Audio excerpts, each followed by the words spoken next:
Bismillahirrahmanirrahim. Assalamualaikum warahmatullahi wabarakatuh. Alhamdulillah, wassalatu wassalamu ala rasulillah, may yahdihillah fala mudhillalah wa may yudlilhu fala hadiyalah. Asyhadu an la ilaha illallah wahdahu la syarikalah wa asyhadu anna Muhammadan abduhu wa rasuluhu alladzi la nabiyya ba'dah. Amma ba'd, qala Allah Ta'ala fi kitabihil karim wa huwa asdaqul qailin wa man ahsanu qawla mimman da'a ilallahi wa amila saliha wa qala innani minal muslimin. Shadaqallahul azim. Yang saya hormati segenap Bapak Ibu jamaah dimanapun berada, jamaah Zumiyah, Dua Dai Berbagi, Shisha TV, dan seluruh jamaah majelis Kopi Uduk Blok Villa Pekayon dan Blok CC yang saya banggakan. Mudah-mudahan semua panjang umur. Amin, amin. Bapak Ibu semua yang join malam ini di tausiah virtual bersama Dua Dai Berbagi, ya, dari Sabang sampai Merauke, dari Tanah Abang sampai Rawabangke.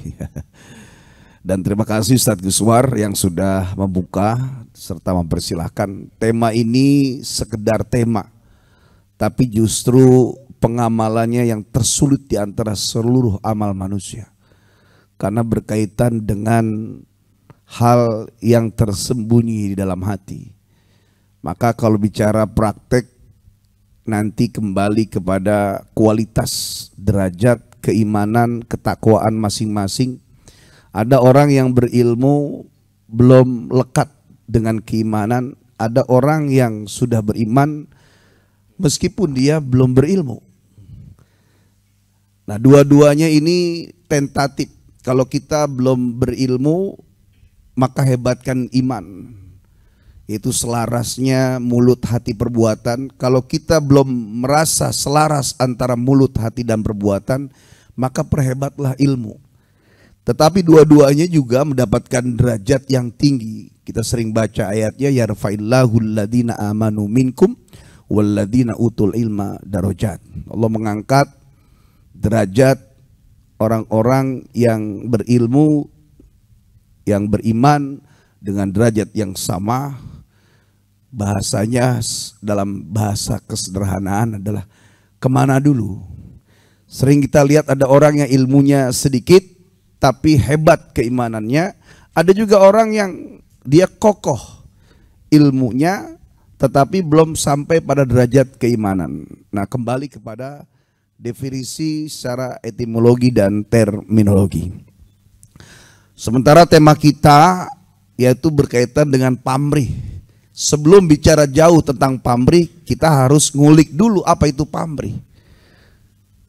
Apakah sama dengan orang pamrih itu dengan kata ria, ada korelasikah?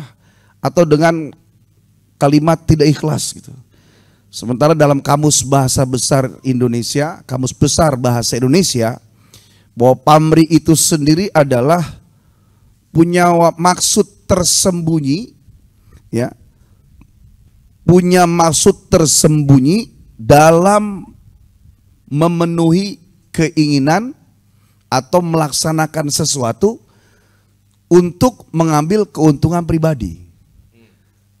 Pamrih adalah seseorang yang memiliki maksud tersembunyi untuk memenuhi sesuatu keinginan dalam rangka mencari keuntungan pribadi. Kira-kira ada kesamaan nggak dengan terjemahan ikhlas? Sementara ikhlas itu sendiri pun ya tidak ada yang mengetahui. Ikhlas asal katanya akhlaso. Akhlaso dari kalimat kholaso. Kholaso itu bisa bermakna sampai, murni, tercapai, atau tamat. Akhlaso bisa bermakna selesai, ikhlas, murni. Rasulullah pernah ditanya oleh sahabat, ya Rasulullah ma huwal ikhlas? Apa itu ikhlas? Rasulullah nggak bisa jawab. Kemudian Rasulullah bertanya kepada Jibril, Wahai Jibril, umatku bertanya tentang ikhlas kepadaku, aku tak mampu menjawab. Maka Jibril pun lapor kepada Allah, ya Allah, hambamu bertanya kepada kekasihmu Muhammad tentang ikhlas, beliau tak bisa menjawab. Kemudian dia bertanya aku tentang ikhlas, aku tak bisa jawab. Memangnya apa sih? Mahwal ikhlas, apa itu ikhlas? Ya Rasulullah, ya Allah, kata Jibril kepada Allah. Kemudian dijawab oleh Allah dalam hadis qudsi, al-ikhlasu huwa sirrun min asrori, rahasia di balik rahasia. Sirrun min asrori. Jadi sampai pun malaikat tidak ada yang tahu derajat daripada ikhlas itu sendiri. Karena ikhlas itu panjang, ikhlas itu tidak putus, ikhlas itu tinggi, ikhlas itu luas. Nah sekarang pamrih, otomatis pamrih ini pasti dia lebih kecil daripada kata-kata tidak ikhlas. Sebentar Kimo, boleh dipotong dikit gak? Ya. Sebelum masuk ke pamrih. Ya. Tadi kan ikhlas itu artinya bahwa sesuatu yang sebenarnya malaikat sendiri Pun tidak tahu. tidak tahu. Berarti kalau kebaikan-kebaikan yang kita lakukan, artinya bicara ikhlas dan gak ikhlas malaikat gak tahu dong. Nggak tahu. Kalaupun kita melakukan itu konteksnya misal tidak ikhlas, malaikat tetap aja nulis baik gitu ya. Nulis saja. Iya. Jadi dalam sehari itu ada beberapa amal yang dilakukan oleh manusia. Naik misalnya 15 amal dalam hari itu. Langit pertama rontok 2, langit kedua, ketiga rontok lagi 3. Kemudian langit ketujuh rontok lagi, keenam misal rontok lagi 4. Kemudian rontok nih 14 amal. 15 amal. Tinggal 1 ya. Tinggal 1 amal ya. Contoh dari 14 tinggal 1 lolos dari langit ketujuh. Sampailah kepada Allah. Wah, lolos nih 7 langit ya, lolos 1 amal. Sampai di atas bertemu Allah, Allah hempaskan itu. Malaikat bertanya, kenapa kau hempaskan? Aku tahu dia melakukannya untuk siapa. Yang sisanya bisa jadi sholatnya rukun dan sunnahnya terpenuhi, wudunya rukun sunnahnya terpenuhi. Tapi kalau sudah bicara tentang ikhlas itu nggak ada yang tahu. Karena ikhlas itu saat itu Allah tahu hatinya untuk siapa, dan ikhlas hari itu berkesinambungan dengan waktu 50 tahun ke depan masa hidupnya. Nggak, saya ngebayangin gitu Kimo, begitu malaikat bawa rontok atuh ya, rontok atuh nih. Kan malaikat nggak tahu apa sekali ya, polos aja gitu terus dibawa ke atas. Lepas lagi 1, ya lepas lagi atuh nih. Sampai makanya ada kalimat gitu. Ibtigoan liwajihillah itu dalam rangka mencari wajah Allah, keriduan Allah, tatapan Allah. Itu sangat sulit kecuali dilakukan oleh orang-orang pertama adalah mukhlis. Orang yang memang dia ikhlas memenuhi hanya untuk Allah. Sampai kemudian dia istiqomah dalam keikhlasan, baru dia mendapatkan gelar mukhlas. Ada orang yang namanya mukhlas. Iya, penyanyi dulu ada namanya Mukhlas Ade Putra, orang lama pasti paham. Ya. Ade Putra tuh mukhlas. Iya namanya. Jadi mukhlas, mukhlas itu derajat tinggi. Istiqomah dia pokoknya Allah. Ya, sesuai dengan apa yang dimau oleh Allah, maka dikunci dia sehingga mukhlas. Dalam bahasa Arab ilmu tasrif, ilmu sorof itu ya, itu mukhlas itu namanya ismul maf'ul, isim objek. Dia setelah ikhlas, mukhlis, maka hatinya dikunci, dibuat ikhlas sudah. Nggak ada lagi yang dicari kecuali memang. Jadi ikhlas itu kita jemput sampai akhirnya Allah membuat kita orangnya ikhlas. Untuk bisa demikian kitanya dulu yang memulai gitu. Nah, saya keluar dulu nih dari pembahasan kalimat ikhlas ini. Iya betul. Ya, kembalikan lagi kepada ke pamrih. Pamrih. Nah, pamrih itu sangat bisa kita tanya, kita tebak kepada orang. Ya, meskipun urusan hati itu nggak ada yang tahu. Yang jelas judulnya, ini kan bicara bahasa Indonesia kali ya, kita belajar bahasa Indonesia ya. Punya maksud sesuatu yang tersembunyi ketika mengerjakan 1 hal, 2 hal, banyak hal, tujuannya untuk mengambil keuntungan pribadi. Apapun yang dilakukan. Jadi kalau ngelihat dari terjemahan ini berkaitan dengan amal kepada manusia. Maka pamrih itu bicaranya adalah hablum minan nas. Kalau kepada Allah urusan ibadah nggak ada urusan pamrih. Kepada Allah itu ikhlas. Karena kepada Allah itu yang dicari memang harus mencari wajah Allah. Dan ketika mencari wajah Allah bukan berarti itu pamrih. Karena justru ikhlas itu adalah mencari wajah Allah.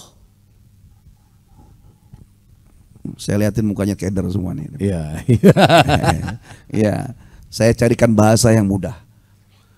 Beribadah kepada Allah itu ada 3 tahap.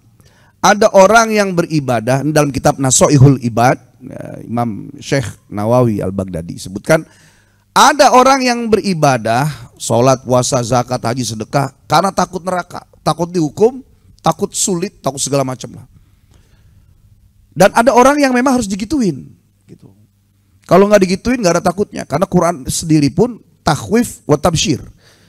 Quran itu isinya kabar pertakut, kabar gembira. Ya. Kemudian kalau dia sudah mulai ibadah itu karena sebab takut neraka, dia naik step yang kedua, langkah kedua, beribadah pengen surga, pengen rezekinya berlimpah, sholat pengen berkah, sedekah pengen berlipat ganda.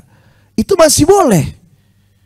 Karena memang Allah itu maha tahu. Aku yang menciptakan kalian dan aku sangat tahu makhlukku yang namanya manusia itu kalau tidak diiming-imingi maka tidak akan dia melakukan. Karena aku yang menciptakan, aku lebih tahu. Saya tanya, yang tahu tentang keadaan pesawat kira-kira siapa, Pak? Pilot. Yang paham. Yang bikin. Tadi bilang pilot, mekanik.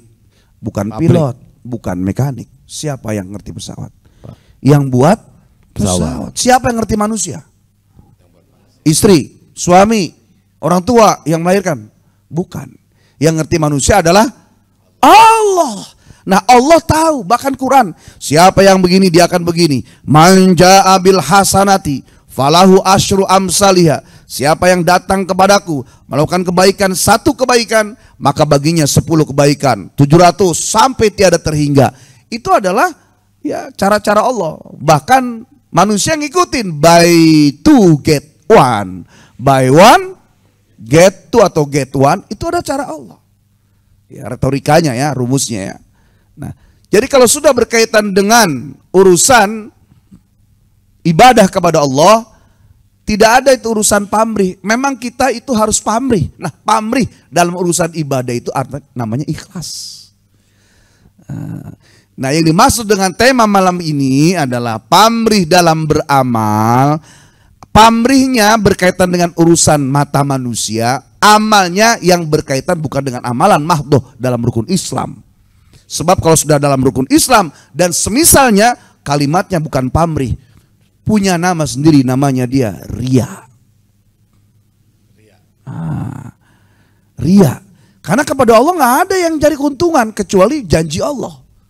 Salat kita buat kita, puasa kita buat kita, sedekah kita buat kita. Kalaupun Allah lipat gandakan, sekedar Allah menampakkan ini loh janjiku benar. Tapi kalian sebenarnya kata Allah, nanti pahala sesungguh balasan dan ganjarannya di akhirat nanti. Maka cukuplah kalian jemput dengan ilmu dalam beribadah, kemudian bungkus dia dengan keikhlasan dalam rangka mencari wajah dan tatapan aku. Nah, kalau kepada Allah saja harus hanya Allah, maka kepada manusia ya yang dilakukan secara hablum minan nas, ya dilakukannya tetap dia mencari keriduan Allah. Kalaupun kerja, ya bicaranya profesional ya Pak. Jadi kalau tadi Ustadz Giswar bilang, sekarang kalau misalnya ngajar, ya kita tiap bulan pasti kan berharap gaji, bener gak? Iya, kalau dosen saya bilang gitu, pekerjaan apapun yang didapatkan dengan belajar maka namanya profesi. Pekerjaan apapun yang tidak didapat dengan belajar itu bukan profesi. Ini ala akademinya begitu. Kira-kira beca itu ada pelajarannya nggak, belajar beca gitu? Sekolahnya ada nggak? Nggak ada. Maka tukang beca atau ngebeca itu bukan profesi. Mancing. Ada sebenarnya. Wahai para sunan jaga kali. Ya, mancing tuh ada sekolahnya nggak? Iya, yang ada diajarin sama orang tua, sama teman, betul nggak? Maka mancing itu bukan profesi, gitu loh. Nah, pada yang profesi, maka boleh manusia itu berharap, dan itu termasuk pada pekerjaan. Sama seperti pada kerjaan orang di pabrik segala macam. Nah, profesionalnya setelah dia profesinya adalah mengajar dan belajar, karena sebab dia dapatkan dari belajar adalah dia lakukan saja. Ya, mengisi absen, datang. Tapi kalau dia mau mendapatkan derajat langit, bahwa setiap yang dilakukan dalam rangka mencari keriduan Allah.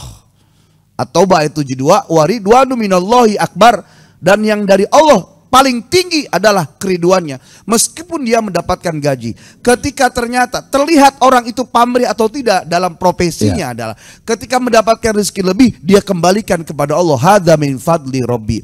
Kemudian ketika dia mendapat kekurangan, dia ridho dengan kekurangan itu. Dia tidak semata, kok gaji saya dikurangi ini nggak bener nih. Nah, itu sudah kelihatan pamrih namanya. Maka saya di sini menulis ada 6 kiat supaya kita jangan sampai pamrih dalam beramal. Nah, saya nyimpennya di mana lupa nih. Ya, sebentar.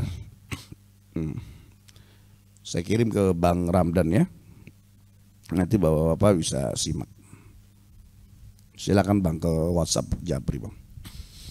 Ya, kiat yang pertama, orang supaya tidak pamrih dalam beramal. Ini sebelum dibahas yang lain. Selalu menghadirkan kebesaran Allah. Maka orang yang masih pamrih itu, meskipun dia punya hak dalam berprofesi, kerja, ngajar, jadi dosen, dia masih belum lihat bahwa Allah lah yang mengatur dan mengurusi segalanya. Maka buatlah Allah itu besar, Allah itu kaya. Dimulai dari mulutnya berzikir Allahu Akbar, atau Allahu Jabbar, atau Allah Ya Hayyu Ya Qayyum, atau zikir yang lainnya. Ya, kemudian yang kedua, berdoa kepada Allah agar selalu diberikan keikhlasan. Ini nyambung nih. Nah, kalau ada orang yang kepada Allah saja dia masih ria, sholatnya masih ria, ya, sedekahnya masih ria, maka bisa dipastikan dan dijamin pada urusan selain ibadah dia akan lebih ria, bahkan lebih pamrih kepada manusia. Ya. Yang ketiga, setelah dia berdoa, maka ingatlah, pelajari, cari tahu ya, pemahaman pahala besarnya ikhlas. Karena yang kita tahu ikhlas itu meskipun orang ada di pelosok yang paling jauh, kalau dia ikhlas dia nyampe kepada kehadiratnya Allah. Meskipun orang itu berada di puncak gunung, tapi ketika dia tidak ikhlas dalam beribadah, maka seyogianya amalan itu tidak akan sampai kepada ya keriduan Allah. Tuh, yang ketiga, cari tahu seperti gimana sih caranya supaya kita tuh senang sama sedekah, ya cari tentang knowledge-nya sedekah. Kalau kita supaya nggak pamrih, artinya bisa ikhlas, ya maka cari tahu tentang pahala ikhlas. Yang keempat, memperbanyak ketaatan. Ya, sebab hanya orang yang taatlah dia yang setia. Ya, maksudnya ketika dia ibadah kepada Allah, dijamin dia akan setia kepada Allah. Orang yang taat kepada Allah, ibadahnya baik, dipenuhi semua yang menjadi haknya Allah, maka dijamin apapun dia selalu kaitkan dengan Allah. Perkara 100% kah, 60% kah, atau 30% kah ikhlasnya, itu jam terbang. Kalau dalam bahasa agama adalah istiqomah. Yang kelima, tidak takjub dengan diri sendiri. Jadi nggak ada ujubnya, merasa bahwa ini semua saya kalau nggak bantuin ini sekolah ini nggak akan bisa nih. Ya saya kalau nggak bekerja hebat di perusahaan ini nggak mungkin semaju ini, gitu kan. Jadi itu ujub. Nah, ujub sama sombong beda. Bapak-bapak udah paham kemarin dibahas belum ya? Kalau ujub itu bangga diri. Kalau sombong bukan seperti yang kita, woi bawa mobil, woi pamer, sombong, nggak begitu. Kita harus salah. Ya, sombong itu dua, menolak kebenaran, yang kedua meremehkan manusia, itu sombong. Tapi kalau membanggakan bahwa ini adalah karena karya saya, ini karena ulah dan kebaikan serta perjuangan saya, itu namanya ujub. Maka ketika kita mampu mengurangi ujub kita di depan orang, kalaupun kita, ya Allah alhamdulillah saya bisa ini, tapi dalam hati bergejolak, kemudian istighfar, itu masih lebih baik, selamat. Ya, Ujub itu yang dimaksud adalah dia ungkapkan kebanggaan dirinya kepada orang lain, diniatkan untuk supaya orang mengetahui kelebihan dia yang sebenarnya dia dan orang itu tahu bahwa semua yang dia terima dan seluruh manusia tahu itu mutlak adalah titipan dan amanah dari Allah. Yang keenam, bergaul dengan orang ikhlas. Nah, cara cari tahunya gimana? Orang-orang ikhlas itu adalah orang-orang yang terlihat. Kalau bahasa guru-guru kita, bagaimana orang itu tiba-tiba masuk dalam surga dan keriduan Allah. Kalau di dunianya tidak terlihat. Orang yang terlihat ya nanti akan masuk pada keriduan Allah, derajat tinggi, kecintaan Allah. Maka kebangsawanan di akhiratnya itu sudah mulai terlihat ketika kebangsawannya di dunia. Nggak ada tiba-tiba tuh terpuruk, tiba-tiba di akhirat nggak ada. Nih, ini definisinya mungkin agak sedikit konflik atau bertabrakan dengan ada orang yang mustatir fid dunya, masyhurun fil akhirah. Karena orang itu ada 4 macam kan. Ada yang tertutup di dunia, terkenal di akhirat. Ada yang terkenal di dunia, tertutup di akhirat. Ya, ada yang tertutup di dunia, tertutup di akhirat. Yang keempat, ada yang terkenal di dunia, terkenal di akhirat. Tapi ya guru-guru tasawuf tuh mau ngomong, orang yang akan mendapatkan kemuliaan di akhirat itu berarti orang yang siap menjadi bangsawan di akhirat. Nah, orang yang akan mendapatkan gelar bangsawan di akhirat, di dunianya sudah terlihat kebangsawanan itu gitu loh. Jadi gini Kimo, ini sebenarnya sama juga ya dengan prinsip kalau di manajemen tuh ada Jauhari Windows gitu. Yang pertama itu orang yang tidak tahu kalau dia nggak tahu. Orang yang nggak tahu kalau dia tahu. Orang yang tahu kalau dia nggak tahu. Dan orang yang tahu kalau dia tahu. Nah kan tadi tuh mirip. Orang yang tahu kalau dia tahu. Orang yang di dunia bangsawan nanti di akhirat itu akan jadi bangsawan. Nah tapi ini kan kesannya adalah apa ya tadi itu loh, maksudnya kalau kita bicara mengenai amal di dunia kan terkadang orang itu tidak semua orang bisa menghargai prestasi orang lain. Pernah nggak Pak merasa tidak dihargai ketika dalam bekerja? Kemudian apa yang dilakukan? Kita akan membuktikan, ya nggak? Atau kita akan berbicara. Nah, apakah ketika kita membuktikan atau kita berbicara itu konteksnya termasuk pamrih gitu? Karena kan sebenarnya kita memang mampu nih, gitu. Dan kita berharap bahwa dia paham kalau kita itu mampu. Ada niat tersembunyi juga di sana. Jadi standarisasi juga. Jadi standarnya orang itu pamrih nggak pamrih itu lebih sulit lagi karena dia tidak hanya urusan kepada Allah, kepada manusia juga. Meskipun definisi pamrih itu sendiri lebih sempit daripada ikhlas. Sekarang kalau ikhlas sendiri kita terjemah bahwa ikhlas itu sama syirik, ya, ikhlas iman itu sangat tipis. Ikhlas dan ria, iman dan syirik itu sangat tipis, lebih tipis daripada kulit bawang. Keplesetnya dikit udah berubah. Ya, kalau ada orang beribadah dari A ke B, keplesetnya nggak jauh. Tapi kalau ikhlas ke ria, syirik ya ke iman atau iman ke syirik tuh dikit pleset aja, itu sudah berbeda derajat gitu loh. Nah, kayak tadi ada orang yang berbuat kemudian tidak atau dinafikan oleh orang lain, kemudian dia buktikan kalau saya bisa dan ini loh karena ulah saya. Nah, itu sebelum dia berbuat, yang pertama adalah kenapa kok orang itu. Jadi ada muhasabah diri. Kenapa dia begitu ya? Apa karena kerja saya nggak bagus? Oh, saya sudah bagus. Oh, ternyata harus ada yang orang demikian. Ini adalah kerja bagus. Berarti dalam penjagaan Allah. Dalam penjagaan Allah berarti ini adalah rezeki atau karunia. Berarti kalau udah rezeki karunia, ini adalah nikmat. Kita paham retorikanya. Setiap ada nikmat ada bala. Oh, Allah kirim orang ini dalam rangka untuk menolak kebenaran dan kebaikan serta perbuatan yang kita lakukan. Apakah kita terus harus menampakkan? Kalau kita menangkap sinyal langit, ya biarin aja dah. Orang mau kata apa juga, yang penting saya berbuat, Allah Maha tahu. Itu yang benar. Gitu. Berbeda ketika cerita seorang guru kepada muridnya, ustadz kepada jamaahnya. Dulu saya waktu bapak itu mengajar, ya waktu Bapak belajar seusia kalian, Bapak begini gini gini. Kalian harus paham.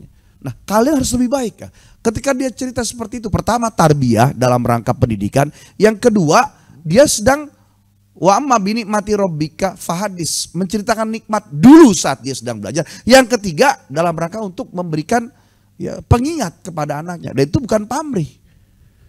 Nah, makna dari pamrih itu sendiri apa? Orang yang tidak pamrih tersebut, dia tahu kalau saya ya melakukan ini, kemudian ternyata bisa mengambil tatapan dan mencuri hatinya, kemudian di akhirnya terenyuh dengan saya kemudian mendapatkan keuntungan.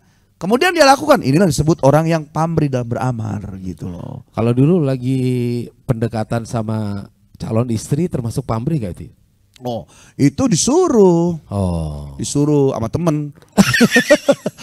Kan sebenarnya kepengen, ini kan sebenarnya bagian juga. Bedakan mana-mana pamrih secara bahasa Indonesia, bedakan dengan mana ikhlas, bedakan dengan mana roja, bedakan mana dengan taroja, bedakan mana itu dengan amal, atau amal tuh pakai hamzah ya, tulul amal, angan-angan, cita-cita, harapan, sama sa'yun usaha itu berbeda. Itu namanya ikhlas. Nah ikhlas itu, ya ikhlas namanya tuh ikhtiar. Ikhtiar baru ada langkah-langkahnya seperti tawakal setelah dia berupaya segala macam. Jadi kalimat pamrih ini kalau boleh saya bahasa gampangkan, mungkin kalau Bapak keder ya, tidak ikhlas dalam beramal tetapi dalam porsi yang lebih kecil. Sebab kalau ikhlas itu berkaitan dengan ibadah-ibadah mahdhoh langsung kepada Allah. Kalau pamrih itu berkaitan dengan keuntungan dunia. Nah, keuntungan yang tadi itu disebut dibagi dua lagi. Ada orang yang memang dia profesi memang kerja di pabrik, karyawan. Ketika dia berharap itu bukan berarti dia pamrih, bukan. Itu hak dia. Kewajiban perusahaan. Tetapi ada masa-masa yang ketika dia bekerja di luar kerjaan dia, tapi dia berharap ada keuntungan selain gaji tadi. Dalam rangka untuk mencari kelebihan. Mencari mukanya bosnya untuk dipuji, kemudian bisa menyingkirkan yang lain. Jadi kategorinya dalam urusan negatif gitu. Maka pamrih dalam beramal, amal di sini bukan amalan-amalan tok pada sholat. Karena apa? Karena kita ketika ikhlas pun gak ada urusannya dengan keberkahan dan berlimpahnya rezeki. Sholat, sedunia sholat Allah gak untung. Sedunia gak ada yang sholat Allah gak rugi. Sholat kita buat kita. Maka kalimatnya bukan pamrih, tapi bicaranya tentang ikhlas, tidak ikhlas, berilmu, tidak berilmu, selaras iman, mulut, hati, perbuatan. Kalau pamrih itu lebih mengarahkan kepada sesuatu yang profesional. Kemudian dia mencari kelebihan sendiri, atau pada urusan yang tidak kerja. Wah, tiba-tiba ada melakukan kerja yang tidak diminta, atau mengajukan sesuatu yang dia sebenarnya emang tidak ada jatahnya. Tiba-tiba kok dia melakukan dalam rangka untuk nyari keuntungan. Nah ini makna yang secara sempit dan sederhananya. Iya, gimana Pak? Sudah jelas atau tambah bingung ini? Kayaknya lebih bagus dari contoh deh. Mungkin dari bapak-bapak atau yang di jamaah Zoom ya. Kalau ada ingin menyampaikan pendapat, saya persilahkan. Silakan Pak. Ya, monggo. Tolong Mike Tysonnya dikasih. Ini bahasa saya yang terlalu sederhana, apa terlalu sulit, apa memang belum nyampe? Kita itu gini ya, maaf. Kita ini bicara sebenarnya katanya ini sering kita dengar. Tapi begitu mendengarkan penjelasan dari guru kita, kayaknya ilmu jadi sangat luas. Dan akhirnya saya lihat wajah-wajahnya malah jadi bingung. Sebenarnya apa sih itu? Tapi kalau dengar kata-katanya paham Pak ya? Betul kan? Nah tapi begitu dengar penjelasan yang luas, wajahnya kelihatan jadi agak-agak ngambang gitu.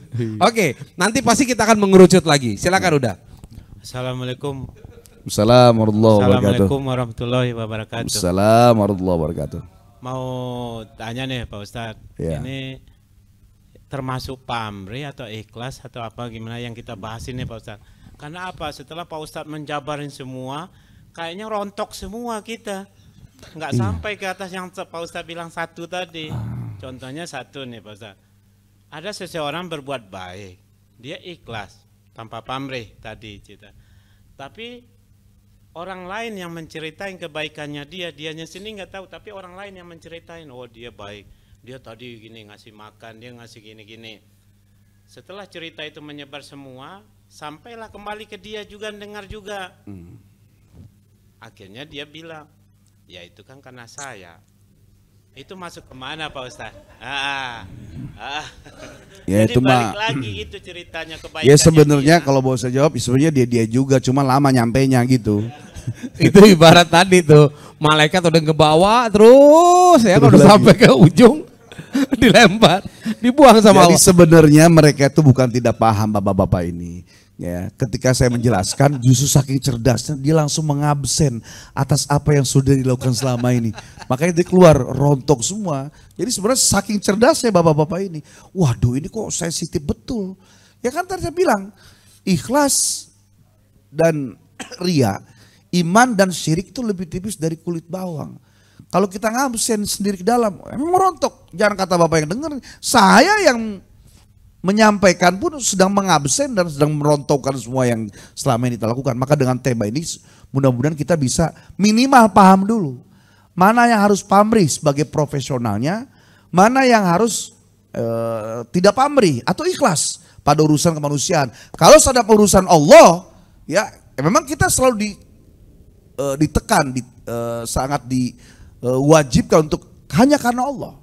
Ya, saya sering menyampaikan lah, makana lillahi yatimmu wa makana li ghairillahi yanhadimu.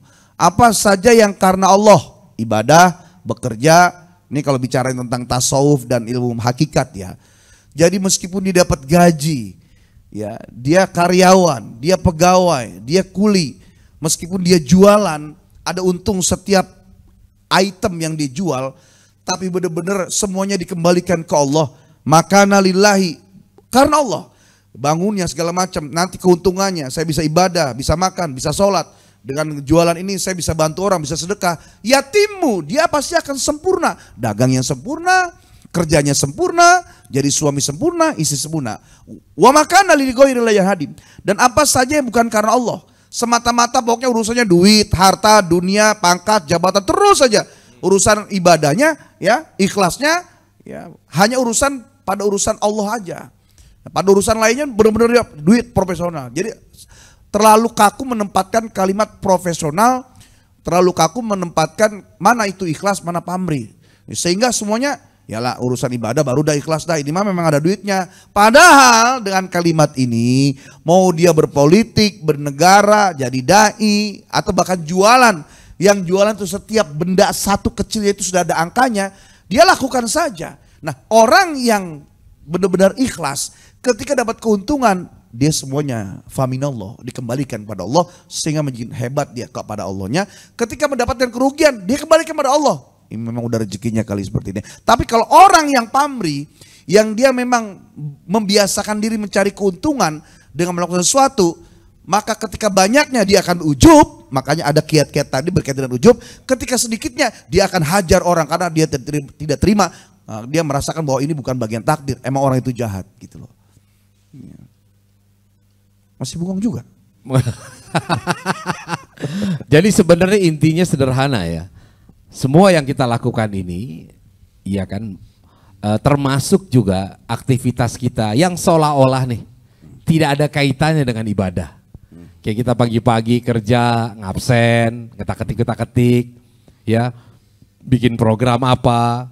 Ini kan sebenarnya pekerjaan yang disuruh sama kantor, betul nggak? Kita membuat itu karena kita sebagai pegawai, ya, sebagai tanggung jawab kita bekerja, dan begitu bekerja maka kita pamrihnya dapat upah, begitu kan? Nah, tadi kalau seperti guru kita sampaikan, ya, kalau kita hanya sebatas bahwa kita bekerja hanya untuk uang, ya kan, hanya untuk mendapatkan materi, ini sangat disayangkan sekali karena, ya, semua apa yang kita lakukan ini semuanya adalah bernilai ibadah.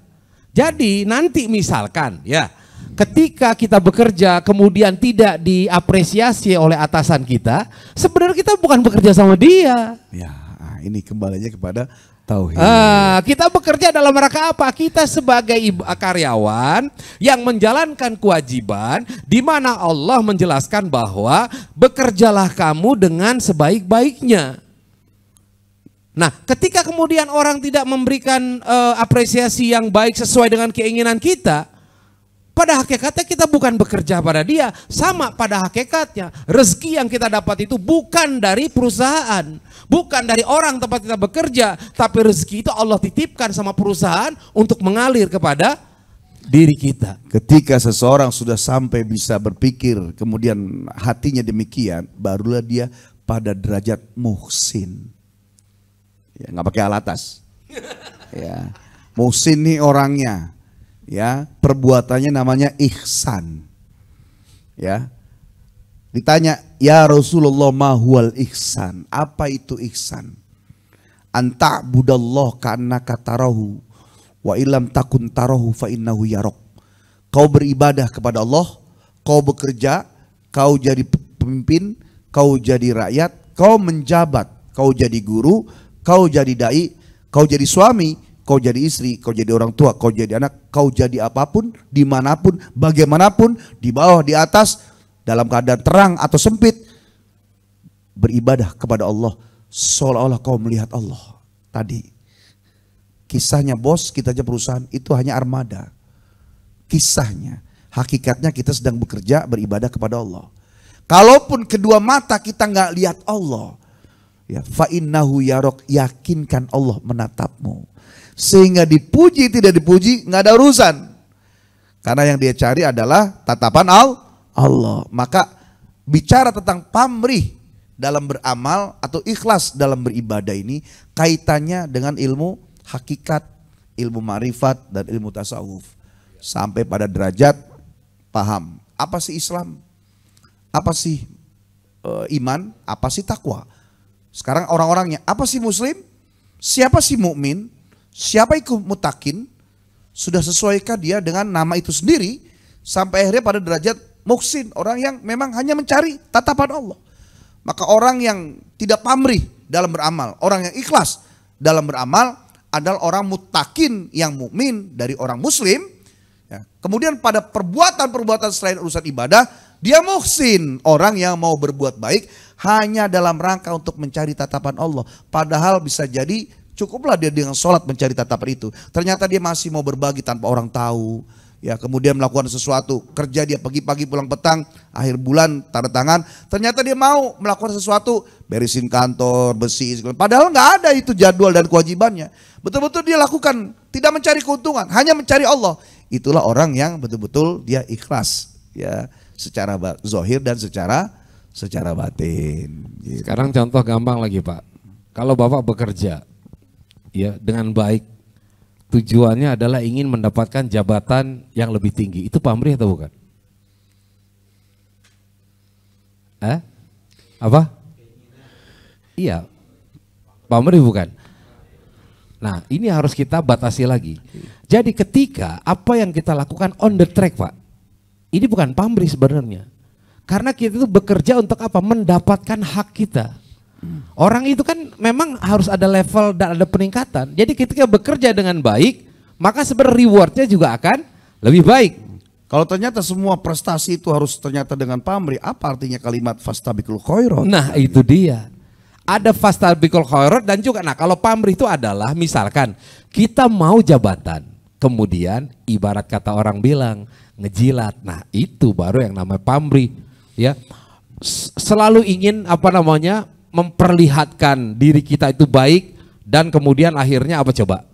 Ya dengan segala cara kita ingin mendapatkan itu, kemudian juga nggak peduli dengan teman-teman di sekelilingnya menjelek-jelekan orang lain karena maksud tersembunyi tadi loh. Tapi kalau bicara prestasi itu bukan tersembunyi, prestasi itu ada ukurannya, ada hitungannya. Kalau Anda melakukan ini maka prestasi Anda begitu, di perusahaan kan jelas, betul nggak Pak? Ada ukurannya, ukuran produktivitas itu ada ukurannya. Nah kalau Anda misalkan tidak produktif, kemudian ingin naik, itu namanya pamrih, nggak sesuai haknya. Akhirnya yang muncul adalah perasaan kesel, perasaan dongkol. Nah jadi kita kembalikan ke yang tadi, sungguh luar biasa lah kajian kita ini. Artinya yang pertama, kita memiliki sebuah kesadaran bahwa apapun yang kita lakukan, walaupun seolah-olah ini adalah pekerjaan dunia, pada hakikatnya ini adalah pekerjaan di akhirat. Tidak ada pemisahan, tidak ada sekularisasi antara pekerjaan dalam kaitannya dengan profesi kita, ya kemudian dengan ibadah yang kita lakukan itu menyatu. Nah mungkin Kimo, ini seringkali orang mungkin merasa galau ketika profesinya seolah-olah apakah profesi saya ini adalah profesi yang memang ujung-ujungnya punya nilai ibadah gitu. Sama lah ketika saya nanya, Kimo kan belajar juga dong, belajar nggak untuk menjadi ustadz? Ya kalau belajar ilmunya iya, kalau belajar jadi ustadz enggak. Ya belajar ilmunya. Nah tapi ketika, jadi kalau gitu ustadz itu profesi atau bukan? Ustadz itu kan gelar dari orang. Ya. Dari umat. Nah yang kalau manggil kiai, ustadz itu. tapi kan ada ilmunya dong. Iya. Nah tapi begitu orang kemudian mengundang, kemudian pakai bayaran, itu boleh nggak? Kan ada ilmunya. Dikasih. Ya minta, karena sesuai dengan Ya, ini ada dua pemahaman. Nah, saya ngambil dua paham paman. Saya adalah orang yang berjalan bahwa kayak begini tuh. oh iya, ini saya menegasin. yang mencoba untuk di track. Yang penting saya ngajar dakwah, diterima, nggak diberi urusan saya sama Allah. Allah yang ngurusin saya gitu. Nah itu memang berat. Karena sebagian makalah lain termasuk guru-gurunya ngomong bahwa apapun yang dilakukan dengan profesi, dengan belajar itu adalah profesi. Seorang yang profesional berarti dia berhak mendapatkan atau imbalannya. Jadi ada sebagian yang ya pinta itu loh. Dalilnya apa? Khud min amwalim sodakotan. Adalah oh ini yang ngundang orang kaya minta, oh ini miskin enggak. Jadi ada fleksibilitas dia. Tapi saya nggak mau main di pinggir jurang. Maksud di pinggir jurang tuh gimana? Ya main aja pinggir jurang. Artinya Pak, oh ini orang kaya, oh ambil, oh ini pemerintah, oh ini enggak. Saya pukul rata semua. Ya bahkan setelah saya ngomong gini kemudian ada orang undang nguji juga bodoh amat gitu. Ya karena apa? Wah kita Ustadz Muhammad ngomong gitu, kita uji lah. Ya, Ustadz karena udah sering. Nggak mau dibayar nih katanya. Iya, nggak begitu juga ngomong nggak mau dibayar. Ini kadang suka bahaya juga nih nggak mau dibayar. Siapa yang bilang nggak mau dibayar? Iya, kata guru saya, ya ketika dakwah dikasih diterima, nggak dikasih nggak usah minta. Dia suka itu tadi yang disebut pinggir jual itu tadi itu. Tadi tuh benar. Ya, rupanya udah nyemplung sendiri dia. Enggak, ini contoh ternyata ada orang yang memanfaatkan seperti ini pendapatnya. Ini yang salah. Itu harusnya gue yang ngomong itu. Jadi dakwah aja. Diberi terima, nggak diberi urusan kita dengan Allah cukup. Karena tadi saya menyampaikan ini kalau mau bicara mazhab, ini mazhab dari saya. Tapi ketika ada orang yang tiba-tiba kemudian mengeluarkan apa saja yang didapatkan dari belajar, kemudian mengambil keuntungan, dia itu profesional. Tapi saya nggak mau main pinggir jurang karena tadi dakwah itu tidaklah dilakukan kecuali oleh para nabi. Kerjaan dan tugas mulia ketika nabinya tidak ada dilakukan oleh para ulama. Jadi saya nggak mau merusak pahala dakwah itu yang sholat kita udah keteteran, semua keteteran, minimal dakwah nggak colek-colek. Itu yang saya masuk pinggir jurang gitu loh. Masya Allah luar biasa memang. Tapi memang perlu kita sadari Pak bahwa kita ini semuanya adalah dai Pak, ya kan? Dimanapun Anda berada, di kantor, di instansi, kemudian di pasar, Anda semua adalah dai. Saya ingat ungkapan dulu waktu zaman-zaman yang ngaji dulu kan, ana duat qabla kulli saya gitu bener ya. Saya ini adalah dai sebelum saya menjadi apapun dan sebelum saya menjadi siapapun. Jadi predikat dai itu sudah menempel. Ya, secara bahasa, ya tadi dai itu kan orang yang mengajak. Ya, biasanya kalau ngajak tuh dia sudah melakukan. Ya. Karena kita juga punya dalil Quran sendiri. Ya ayyuhalladzina amanu lima taquluna ma la taf'alun kabura maqtan indallahi an taqulu ma la taf'alun. Ini kan PR nih. Ya. Wahai orang beriman, mengapa kalian ya tidak melakukan apa yang kalian sampaikan? Allah murka dan marah besar kepada manusia yang dia bicara tapi tidak melakukan. Ini PR kan. Nah, tapi ketika ingin menyampaikan kebenaran, nunggu kita sempurna, maka tidak akan ada yang disampaikan. Kita sambil berdoa, terus bimbing dalam istiqomah, dalam hidayah, jangan gitu. Nah, kembali kepada urusan tadi pamrih. Ya, jadi pamrih itu ya terlihat sebagaimana orang itu berbuat baik atau beribadah dalam ketaatan. Yang mengetahui dirinya pamrih atau tidak, dua dimensi, dirinya dan orang lain. Iya, kalau pamrih ya. Kalau ikhlas nggak tahu. Ya, kalau ikhlas itu nggak ada yang tahu. Ya, sebagaimana berkah kalau ikhlas tuh. Yang tahu rezeki hidup semua pemberian Allah yang dia terima itu berkah atau tidak, ya dia sendiri. Karena berkaitan berkah itu dengan ketaatan. Ibadah rapi dapat rezeki, yakinkan itu berkah. Ibadah bermacam-macam kemudian dapat rezeki, ada berkah, ada istidrot. Yang tahu dia, dan orang lain tuh nggak boleh memvonis. Karena yang tahu kualitas ibadah ya dia sendiri. Tapi kalau pamrih itu dirinya sadar, orang lain bisa lihat. Maka 6 tadi yang saya sampaikan tuh. Ketika ada seseorang dia merasa, oh saya ini, itu ada pamrih. Ya, dia menyampaikan bahwa semua yang dilakukan karena urusan itu berkat dia. Kemudian dia ada juga ya sum'ah, hanya ingin didengarkan, tidak mau mendengarkan, tapi tidak berlaku pada seorang guru. Guru namanya ngomong mulu ingin didengarkan. Siapa yang nggak dengerin keluar? Bukan berarti dia sum'ah, bukan. Ya, kita ngomong gini kan tugas kita ini. Ya, bukan berarti sum'ah. Artinya ingin didengerin, orang lain nggak mau denger. Itu namanya sum'ah. Jadi sum'ah dan ujub ini hampir jadi kakak ade, Pak. Ya, bangga diri, ujub, hanya ingin didengarkan, nggak mau dengarkan, sum'ah. Itu bisa lekat pada orang yang selalu pamrih dalam beramal. Oke, ini waktu kita sudah jam 21.30. Barangkali ada lagi yang ingin sharing? Ya, ada, tolong. Ada 2. Ya, oh Pak RW dulu, Pak. Ya, terima kasih Pak RW, silakan bisa digeser mic-nya. Silakan. Assalamualaikum warahmatullahi wabarakatuh. Assalamualaikum warahmatullahi wabarakatuh. Ini temanya bagus nih, sedekah tanpa pamrih. Nah ini kadang-kadang biasa kita dalam rangka 1 Muharram atau 10 Muharram ada santunan yatim dan janda-janda nih. Nah ini tolong kita berikan santunan dan kita pamrih. Pamrihnya meminta sama yang kita kasih.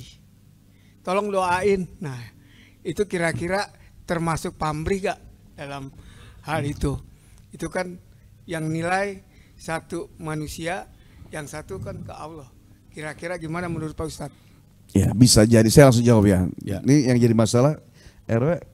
Tahu nggak judulnya? Kan kita pamrih dalam beramal, dia pamrih dalam sedekah gitu kan. Udah gitu langsung Muharram. Oke. Tapi pertanyaan nyambung. Ketika ada orang bersedekah kemudian dia ngomong tolong deh pahalanya buat sana. Itu saya sampaikan ya, bukanlah sesuatu yang berkaitan dengan orang itu tidak ikhlas. Ya, kita memberi judul karena apa? Innamal a'malu binniyat wa likulli imri'in manawa. Bapak, adik-adik sekalian, ayo kita baca doa. Saya niatkan dan kita niatkan Fatihah ini ya buat keluarga saya juga, orang tua saya, mudah-mudahan itu bukan pamrih. Itu memberi judul kepada doa. Karena innamal a'malu binniyat wa likulli imri'in manawa. Kalau nggak dikasih judul berarti tak nggak nyampe. Karena orang tuh bergantung niat, amal bergantung niat. Nah, ketika dia ngomong gitu, kemudian dalam hati terlintas, keren kan saya, anak-anak yatim, biar muji saya nih, ini saya hebat beri buat orang. Itu pun akan menghalangi dia gitu. Jadi maka itu yang saya bilang bahwa ikhlas sama riya itu tipis. Maka ada sebagian kelompok orang yang, Pak ini Pak, Bapak aja, enggak, Bapak aja. Itu berarti orang nggak mau main di pinggir jurang. Karena sesoleh apapun bisa nyemplung ke jurang. Karena ketika setan melihat orang, wah ini keras, saya cukup Nggak cukup satu orang. Saya butuh 100 setan, tolong goda dia. Min yamini dari kanan, min yasari dari kiri, min fauqi dari atas, min tati dari bawah. Ya, wa min amami dari depan, wa min waroi dari belakang, wa min dakhili dari dalam, wa min khoriji dari luar. Digoda biar sampai dia mungkin gimana caranya supaya nggak riya, tapi ujungnya bisa kepleset juga. Contoh, seperti ada orang di masjid sumbangan, ya Bapak Anu 2 juta, 3 juta, Bapak Anu. Kemudian dibacakanlah sumbangan dari Bapak Haji Anu 2 juta, dari Bapak 3 juta. Ya, hadir yang nyumbang juga. Dan yang terakhir sumbangan 2 juta dari hamba Allah. Kemudian yang nyumbang tersebut ngomong dalam hati, ini yang nggak ditulis nama cuma saya doang. Itu pun riya. Ujub apa dia jatuhnya? Ya riya, ingin dipuji. Oh, Ingin kan dipuji. dia ngomong ke sendiri. Jadi orang yang takut riya itu sudah riya. Dan orang yang riya itu syirik. Ya, kan Ulangin. Iya. Ah kalau saya ini ntar orang ini lagi. Itu sudah riya. Karena belum apa-apa udah mikirin orang. Maka lakukan pekerjaan itu. Tapi ketika dia beramal riya ingin dipuji orang, ini disebut makanya syirik. Kenapa? Riya itu adalah syirik kecil. Kalau dia dilatih lama-lama dia bisa ya syirik sesungguhnya qaulan wa fi'lan wa i'tiqadan gitu. Jadi orang takut riya itu sudah riya. Karena belum apa-apa sudah mikirin selain Allah. Ketika dia beramal kemudian riya ingin dipuji orang, itu sudah syirik. Gitu. Jadi makanya tadi tipis Antara iman dengan syirik, ikhlas dengan riya. Termasuk diantaranya paketannya adalah pamrih dengan urusan dunia, lama-lama dia akan mampu tidak ikhlas pada urusan ibadah gitu. Betul. Jadi sekali lagi Pak RW, pamrih itu lebih ke manusia. Contoh, misalkan Pak RW tadi kan mau menyantuni janda. Minta doa sama jandanya oke, tapi kalau minta perhatian sama jandanya itu yang masalah. Iya. Bagaimana kalau ternyata itu juga dalam rangka untuk memperhatikan makhluk manusia gitu. Iya. Jadi kan paham ya, udah jelas gitu loh. Kalau minta didoain nggak jadi masalah. Kan pamrih itu melakukan sesuatu ya bermaksud dengan maksud tersembunyi dalam melakukan sesuatu untuk mengambil keuntungan. Ketika dia ternyata berbagi, kemudian akhirnya orang itu supaya dia suka dan ada tujuannya utama, saya ingin ngambil dia. Kemudian supaya bisa membantunya, supaya bisa mapan, kemudian menjadi imamnya, dia bisa ibadah, itu pun betul-betul riya. Dan kita tidak akan habis membahas ini, karena yang tahu dia sendiri. Iya betul. Gitu. Tapi kalau diserusin sih nggak apa-apa juga kali ya. Ya kita sih tinggal hadir doang naik motor kan. Oke silakan Pak, yang kedua.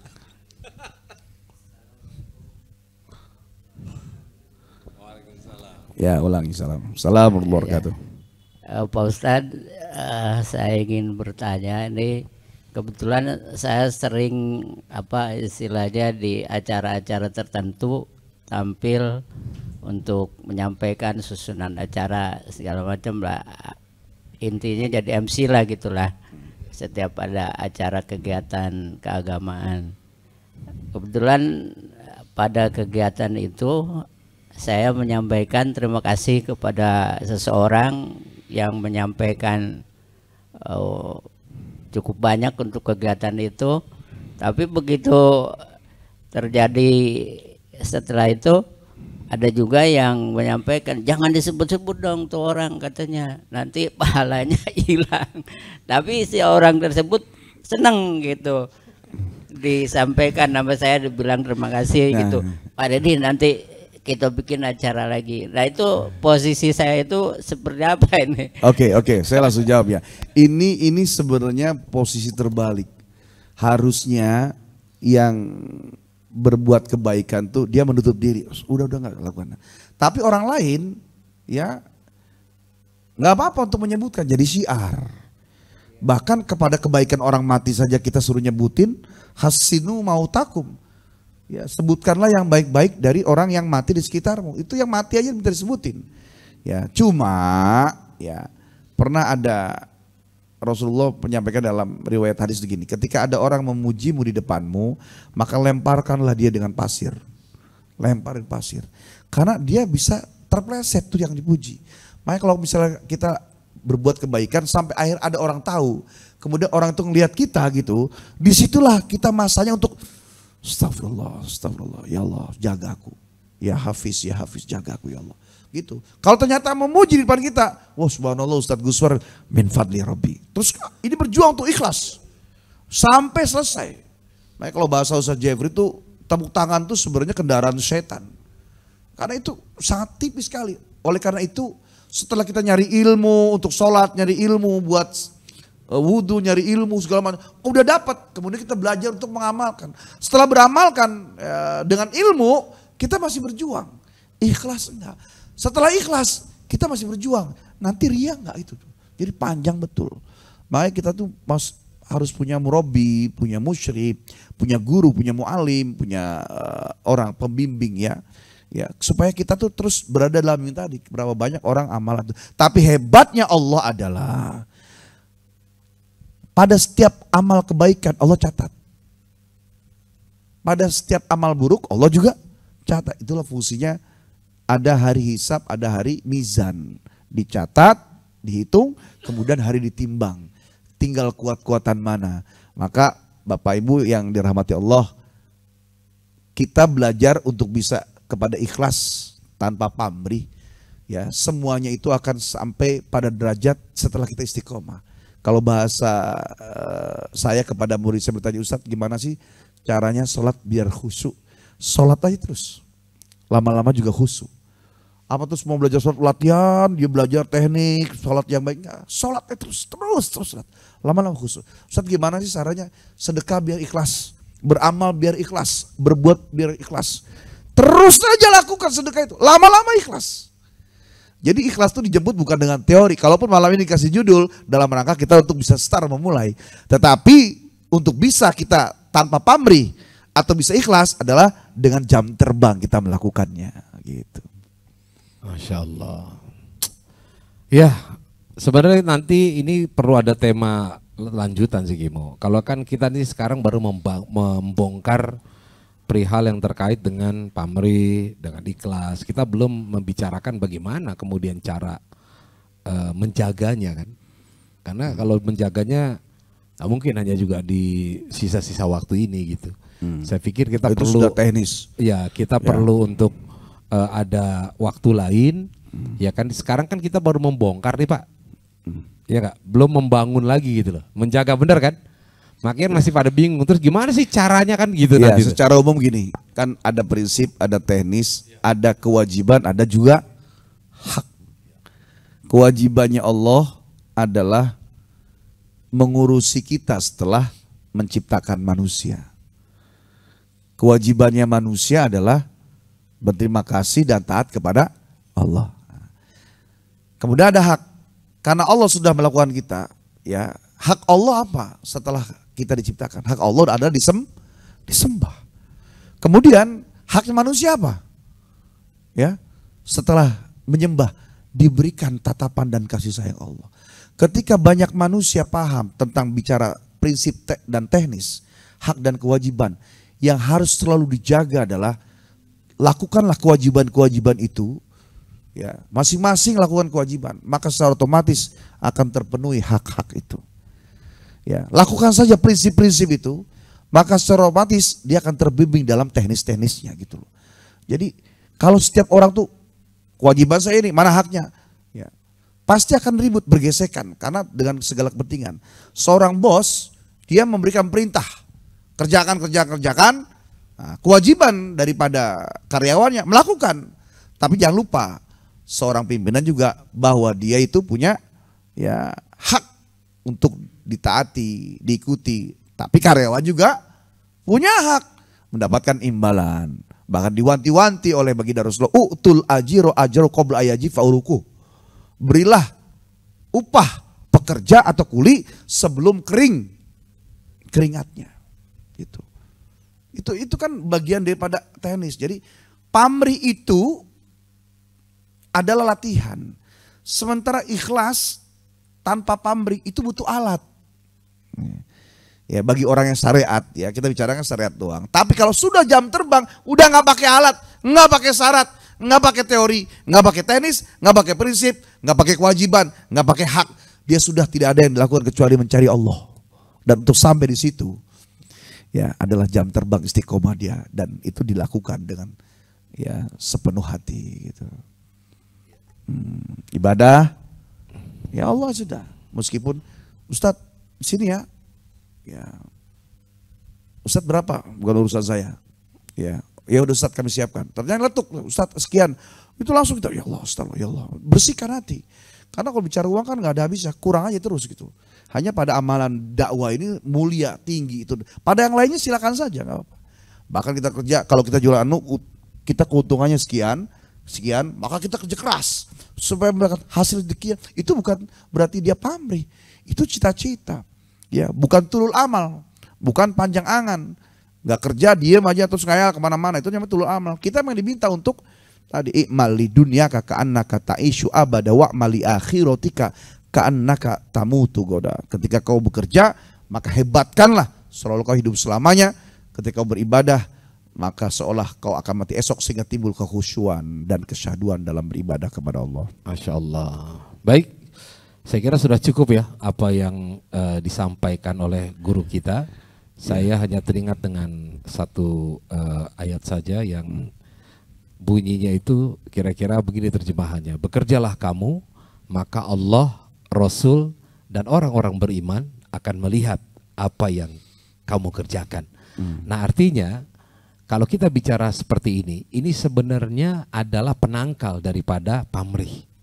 Bekerja aja, maka Allah, Rasul, orang-orang beriman. Ini ada tangga aja gitu. Pertama Allah kita bicara mengenai tauhid, kemudian Rasul kita bicara mengenai syariat yang turun melalui Rasul, dan ketika bicara orang-orang beriman, ini adalah hubungan hablum minan nas. Nah sebenarnya ya kan, apa yang diisyaratkan oleh ayat ini menunjukkan bahwa bekerja saja, ya biarkan pekerjaan itu yang menilai adalah secara hakikatnya Allah, secara melalui syariat yang sudah ditujukan oleh Rasulullah, dan secara nilai ibadahnya, termasuk juga barangkali apa yang kita dapatkan imbalan dan hak kita, itu bagaimana hubungan kita dengan orang, ya hubungan hablum minan nas kita dengan siapapun yang bisa menghasilkan kebaikan dan manfaat. Ya, jadi ada jenjang tadi, seperti jenjang tadi. Ketika istri berbuat baik depan suami, itu bukan pamrih. Memang dia mencari keridhaan, Allah yang nyuruh. Ya, ketika manusia itu ternyata beribadah, nyari perhatian Allah, itu bukan pamrih. Memang Allah yang nyuruh. Jadi ada jenjang-jenjangnya. Nah, setiap kita itu punya retorika itu, dan semuanya tidak akan terasa ringan kalau kita tidak memulainya. Mudah-mudahan ke depan ya siapapun kita, bagaimanapun dan posisi kita sedang dalam kondisi apapun, yang dagang, kemudian yang jadi pegawai, dai, berangkat, kita nggak mau main lagi istilah ya hal-hal yang sepele atau di pinggir jurang. Lilahkan saja. Ya, semua lelah itu, kita sering baca quote-quote itu, lilahkan saja. Allahkan saja, meskipun ada uangnya, Allahkan saja. Sehingga ketika sudah diallahkan, bahkan dinolkan kata guru kita, nolkan saja dirimu, nanti Allah yang mengisinya. Perkara kau mendapatkan dari manusia, dari dunia, itulah rezekimu. Ketika kau tidak mendapatkan, la mani alim a'taita wa la mu'ti alima man'at. Ya, Allah memberi, sedunia menghalang, tidak akan bisa menghalangi. Tapi sedunia memberi, kalau Allah menutup, tidak akan sampai itu sampai kepada kita. Jadi Allah hebat, kemudian juga dibulatkan hanya dia. Insya Allah orang akan selalu bisa dalam ibadahnya lillah, dalam urusan amalan dunia juga insya Allah dia jauh dari pamrih dalam beramalnya. Ya, saya kira langsung saja ditutup dengan doa. Silahkan. Baik Bapak Ibu sekalian, terima kasih kepada kawan-kawan di Cirebon yang sudah hadir, dan semua Ibu Bapak yang saya tidak sebutkan satu persatu, tidak mengurangi rasa tauzim. Ya, pada guru-guru, para kiai, para ustadz yang hadir, terima kasih atas kerendahan hati untuk bisa join di virtual ini. Insya Allah Allah memuliakan kita semua dan memberikan kekuatan dalam dakwah kita dari tempat kita masing-masing. Ya, wa'afanna ya karim, astaghfirullahaladzim, falakal hamdu ya ma'budullah, salli ala sayyidina Muhammad fil awal dan akhir, wa sallim warahmatullahi tabaraka wa ta'ala kulli sahabati rasulillahi ajma'in. Allahumma anfa'na bima 'allamtana warzuqna ma yanfa'una. Allahumma zidna ilman nafi'a warzuqna fahman jayyida. Allahumma nawwir qulubana binuri hidayatika kama nawwartal arda binuri syamsik. Ya Allah, dengan segala kekurangan kami, dalam beramal beribadah dengan segala kelemahan kami sebagai manusia yang penuh khilaf dan dosa.